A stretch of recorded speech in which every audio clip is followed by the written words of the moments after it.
Occidental, Siquijor Mountain, Southern Leyte, South Cotabato, Catanduanes, Sultan Kudarat, Pangasinan, Misamis Oriental, Iloilo, Nogon Samar, and the eastern one, Surigao del Norte and del Sur, Misamis Occidental, Samar, Lanao del Norte and del Sur, Oriental Mindoro and Rizal, Benguet Antique and Marinduque, Dinagat Islands, then Romblon, Quirino Apayao and Cotabato, Occidental Mindoro, La Union.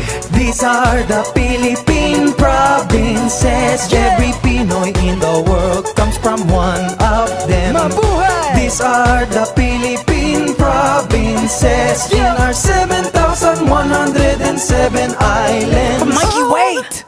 What about Aldab Nation? Damn, these girls, I don't know what it is. I got something gets them rocking. Hypnotize them, oh I already did. Using my powers, I'ma get it now. They listen to the vibe.